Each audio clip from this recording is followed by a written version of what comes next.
안녕하세요, 여러분. 오늘은 견과류와 궁합이 맞는 음식, 그리고 피해야 할 음식에 대해서 자세히 알아보려고 해요. 요즘 건강에 관심 있으신 분들이라면 하루에 한 줌씩 견과류를 드시는 분들 많으시죠? 그런데 이 견과류도 어떤 음식과 함께 먹느냐에 따라서 효과가 배가 되기도 하고 오히려 좋지 않은 영향을 미칠 수도 있다는 사실 알고 계셨나요? 먼저 견과류의 기본적인 특징부터 한번 살펴볼게요. 견과류는 불포화지방산이 풍부하고 비타민 E, 마그네슘, 아연 같은 미네랄이 정말 많이 들어있어요. 특히 우리 나이 드신 분들한테는 혈관 건강에도 좋고 뇌 건강에도 도움이 되는 영양소가 가득하죠. 하지만 이런 좋은 견과류도 잘못 먹으면 소화가 안 되거나 영양소 흡수가 제대로 안 될 수 있어요. 그럼 본격적으로 견과류와 궁합이 좋은 음식들부터 하나하나 살펴볼까요? 첫 번째로 말씀드릴 건 바로 우유예요. 아침에 우유 한 잔 드시면서 아몬드나 호두 몇 알 함께 드시는 분들 계시죠? 이게 정말 좋은 조합이에요. 우유에는 칼슘이 풍부한데 견과류에 들어있는 마그네슘이 이 칼슘의 흡수를 도와줘요. 마그네슘과 칼슘은 뼈 건강에 함께 작용하는 영양소거든요. 특히 우리 중장년층은 골다공증 걱정이 많으신데 이렇게 함께 드시면 뼈 건강 관리에 정말 효과적이에요. 실제로 제 지인 중 한 분은 매일 아침 우유에 호두랑 아몬드를 갈아서 스무디처럼 드셨는데 건강검진에서 골밀도 수치가 눈에 띄게 좋아졌다고 하시더라고요. 물론 운동도 함께 하셨지만 꾸준히 이렇게 드신 게 도움이 됐다고 하세요. 두 번째는 바나나예요. 바나나도 견과류와 정말 잘 어울리는 과일이에요. 바나나에는 칼륨이 많이 들어있잖아요. 이 칼륨이 우리 몸의 나트륨 배출을 도와주는데 견과류에 마그네슘과 함께 작용하면 혈압 조절에 아주 좋아요. 고혈압으로 고생하시는 분들한테는 정말 추천드리고 싶은 조합이에요. 아침 식사 대용으로 바나나 하나에 호두나 땅콩버터 조금 발라서 드시면 포만감도 오래가고 영양도 균형 있게 섭취할 수 있어요. 당 지수도 견과류가 낮춰주기 때문에 혈당이 급격하게 오르는 것도 막아주고요. 세 번째, 녹색 채소와의 조합이에요.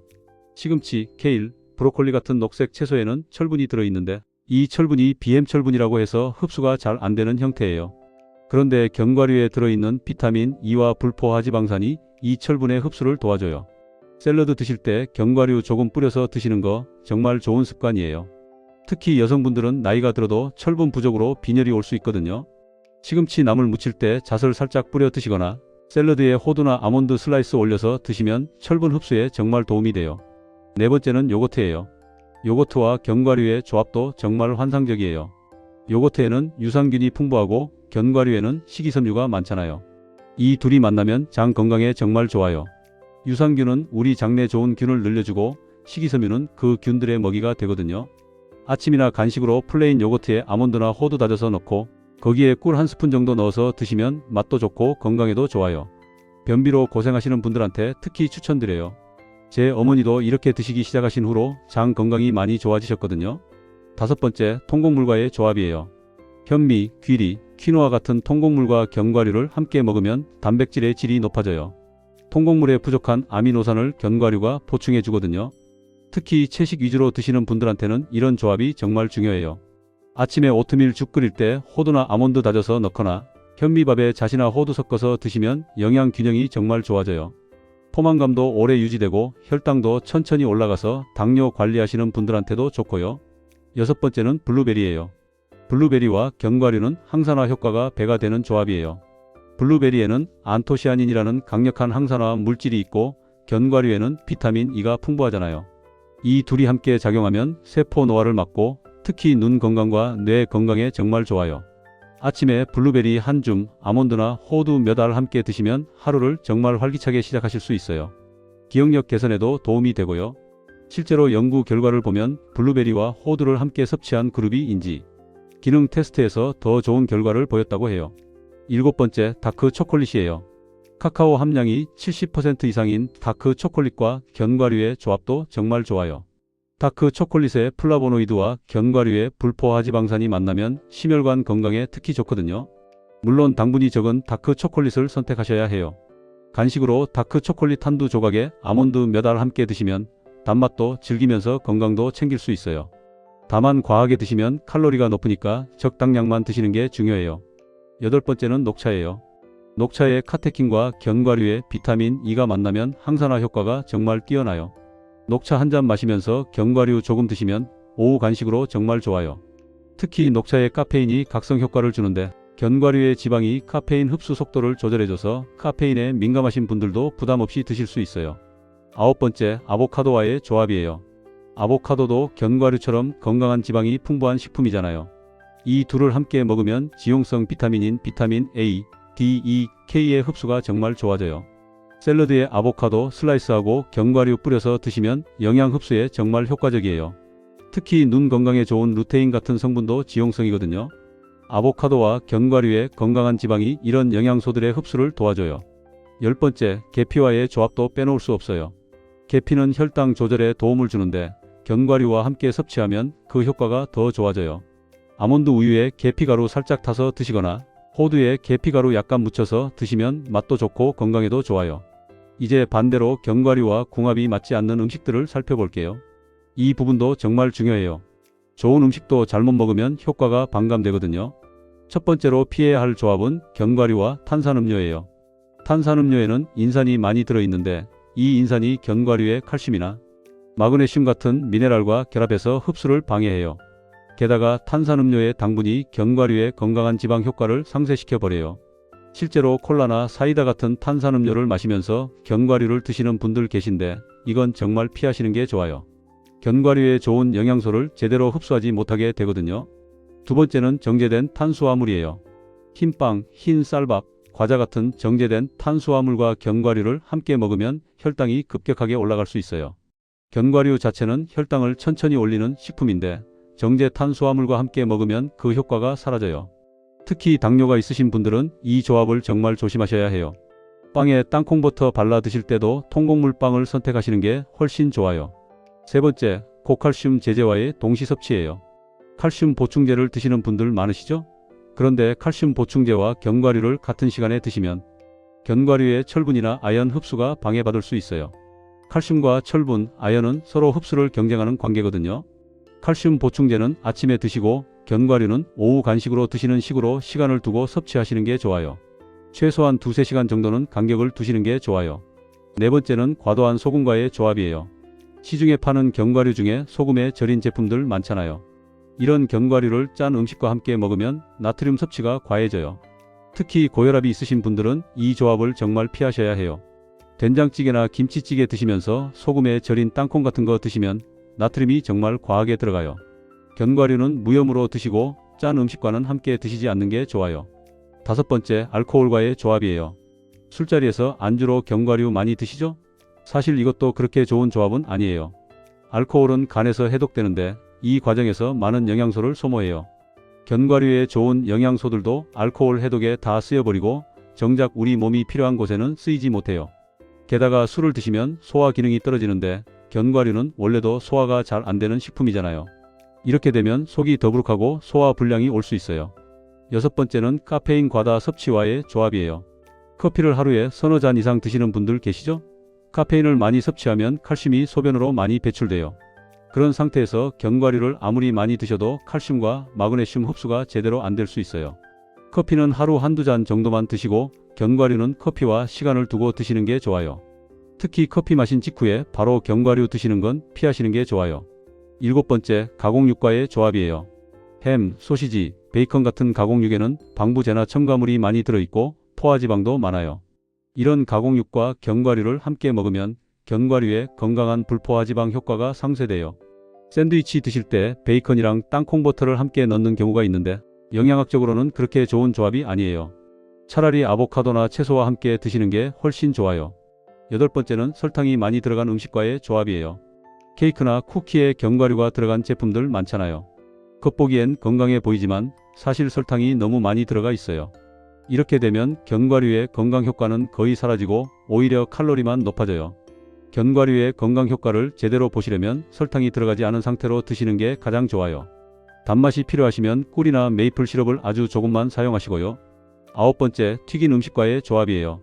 치킨이나 튀김 드시면서 견과류를 간식으로 드시는 분들 계신데 이것도 좋지 않아요. 튀긴 음식에는 이미 기름이 많이 들어있고 대부분 불건강한 지방이거든요. 여기에 견과류까지 드시면 지방 섭취가 과해져요. 하루 권장 지방 섭취량이 정해져 있는데 이렇게 드시면 그 양을 훌쩍 넘어버려요. 그러면 체중 증가는 물론이고 혈중 콜레스테롤 수치도 올라갈 수 있어요. 열 번째, 탄닌이 많은 차와의 동시 섭취예요. 홍차나 녹차에는 탄닌이라는 성분이 들어있는데 이게 철분 흡수를 방해해요. 견과류에도 철분이 들어있거든요. 차를 드시면서 견과류를 함께 드시면 철분 흡수가 잘 안 될 수 있어요. 차는 식사 전후 1시간 정도는 피하시는 게 좋고 견과류도 차와는 시간을 두고 드시는 게 좋아요. 이제 견과류 종류별로 특별히 궁합이 좋은 음식들을 좀 더 구체적으로 살펴볼게요. 호두의 경우에는 등푸른 생선과 정말 잘 어울려요. 호두에는 오메가3 지방산이 풍부한데 생선의 DHA, EPA와 함께 섭취하면 뇌 건강과 심혈관 건강에 정말 좋아요. 연어 구이 위에 호두를 다져서 올려 드시면 맛도 좋고 영양도 좋아요. 아몬드는 시금치나 케일 같은 녹색 채소와 궁합이 정말 좋아요. 아몬드의 비타민 E가 채소의 비타민 K 흡수를 도와주거든요. 시금치 샐러드에 아몬드 슬라이스 뿌려 드시면 정말 좋아요.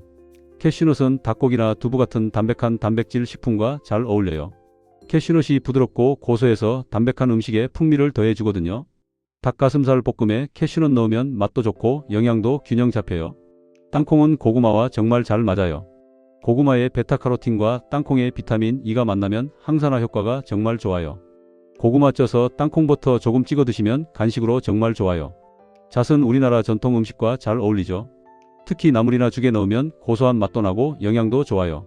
잣죽은 소화도 잘 되고 영양도 풍부해서 어르신들 드시기 정말 좋아요. 마카다미아는 과일과 잘 어울려요. 특히 사과나 배 같은 과일과 함께 드시면 단맛과 고소한 맛이 조화를 이뤄요. 과일의 비타민C가 마카다미아의 철분 흡수를 도와주기도 하고요. 피칸은 단호박이나 당근 같은 달콤한 채소와 잘 맞아요. 단호박 구이에 피칸 다져서 올리면 맛도 좋고 영양도 좋아요. 피칸의 건강한 지방이 채소의 베타카로틴 흡수를 도와줘요. 이제 견과류를 드실 때 주의할 점들을 몇 가지 더 말씀드릴게요. 첫째, 하루 섭취량을 지키는 게 정말 중요해요. 견과류는 건강에 좋지만 칼로리가 높거든요. 하루 한 줌, 대략 30g 정도가 적당해요. 호두는 56알, 아몬드는 20알 정도가 적당하고요. 둘째, 견과류는 생으로 먹거나 살짝 볶아서 드시는 게 가장 좋아요. 기름에 튀기거나 소금, 설탕을 많이 첨가하면 건강 효과가 떨어져요. 최대한 자연 그대로의 상태로 드시는 게 좋아요. 셋째, 보관을 잘 하셔야 해요. 견과류는 지방이 많아서 산패되기 쉬워요. 밀폐 용기에 담아서 서늘하고 어두운 곳에 보관하시고 냉장 보관하시면 더 오래 신선하게 드실 수 있어요. 넷째, 알레르기가 있으신 분들은 주의하셔야 해요. 특히 땅콩이나 호두 알레르기가 있으신 분들 계시거든요. 처음 드시는 견과류가 있다면 소량만 먼저 드셔보고 이상이 없으면 양을 늘리시는 게 좋아요. 다섯째, 씹어서 드시는 게 중요해요. 견과류를 통째로 삼키면 소화가 잘 안 돼요. 천천히 잘 씹어서 드셔야 영양소도 잘 흡수되고 소화도 잘 돼요. 특히 이가 좋지 않으신 분들은 잘게 부숴서 드시거나 갈아서 드시는 것도 좋은 방법이에요. 여섯째, 공복에 너무 많이 드시는 건 피하시는 게 좋아요. 견과류는 지방이 많아서 공복에 많이 드시면 속이 더부룩할 수 있어요. 식사 후나 식사 중에 적당량 드시는 게 좋아요. 일곱째, 물을 충분히 드시는 게 좋아요. 견과류에는 식이섬유가 많은데 물을 충분히 마셔야 이 식이섬유가 장에서 제 역할을 할 수 있어요. 견과류 드신 후에는 물을 한 컵 정도 마시는 습관을 들이시면 좋아요. 여덟째, 약을 드시는 분들은 의사나 약사와 상담하시는 게 좋아요. 특히 혈액 응고를 막는 약을 드시는 분들은 비타민 E가 많은 견과류를 과하게 드시면 안 돼요. 당뇨약을 드시는 분들도 견과류 섭취량을 의사와 상의하시는 게 좋고요. 아홉째, 다양한 종류를 골고루 드시는 게 좋아요. 각 견과류마다 영양 성분이 조금씩 다르거든요. 호두, 아몬드, 캐슈넛, 땅콩 등을 섞어서 드시면 영양 균형이 더 좋아져요. 열째, 견과류를 드시는 시간대도 중요해요. 아침이나 오후 간식 시간에 드시는 게 가장 좋아요. 너무 늦은 저녁이나 자기 전에 드시면 소화가 안 되고 속이 불편할 수 있어요. 마지막으로 견과류와 관련해서 많은 분들이 궁금해하시는 것들을 정리해 볼게요. 견과류를 매일 드셔도 되냐고 물으시는 분들 많으세요. 네, 매일 드셔도 괜찮아요. 오히려 꾸준히 드시는 게 건강에 더 좋아요. 단 하루 권장량을 지키시는 게 중요해요. 다이어트 중에 견과류를 드셔도 되냐는 질문도 많으신데 적당량이라면 오히려 다이어트에 도움이 돼요. 포만감을 오래 유지시켜주고 건강한 지방이 신진대사를 높여주거든요. 다만 과하게 드시면 칼로리가 높아서 살이 찔 수 있어요. 볶은 견과류와 생 견과류 중 어느 게 더 좋으냐는 질문도 많으신데 영양학적으로는 생 견과류가 조금 더 좋아요. 하지만 살짝 볶으면 소화가 더 잘 되고 맛도 좋아지니까 본인 취향에 맞게 선택하시면 돼요. 다만 기름에 튀긴 건 피하시는 게 좋아요. 견과류 껍질은 까서 먹어야 하냐고도 물으시는데 아몬드 껍질처럼 먹을 수 있는 껍질은 같이 드시는 게 좋아요. 껍질에도 식이섬유와 항산화 물질이 많이 들어있거든요. 이렇게 견과류와 궁합이 맞는 음식, 맞지 않는 음식에 대해서 자세히 알아봤어요. 견과류는 정말 건강에 좋은 식품이지만 어떻게 먹느냐에 따라 그 효과가 달라질 수 있어요. 우유, 바나나, 녹색 채소, 요거트, 통곡물 같은 음식들과 함께 드시면 영양 흡수도 잘 되고 건강 효과도 배가 돼요. 반대로 탄산음료, 정제 탄수화물, 과한 소금, 알코올 같은 것들과는 함께 드시지 않는 게 좋고요. 무엇보다 중요한 건 적당량을 꾸준히 드시는 거예요. 하루 한 줌 정도의 견과류를 매일 드시면서 다양한 건강한 음식들과 조합해서 드신다면 우리 몸 건강에 정말 큰 도움이 될 거예요. 특히 우리 나이대에는 혈관 건강, 뼈 건강, 뇌 건강이 정말 중요하잖아요. 견과류를 올바르게 섭취하면 이 모든 부분에 도움이 돼요. 물론 견과류만으로 모든 게 해결되는 건 아니지만 건강한 식습관의 일부로 견과류를 잘 활용하시면 분명 좋은 효과를 보실 수 있을 거예요. 오늘 말씀드린 내용들 참고하셔서 여러분의 건강 관리에 도움이 되셨으면 좋겠어요. 건강한 식습관으로 활기찬 하루하루 보내시길 바랄게요. 오늘도 좋은 하루 되세요. 감사합니다.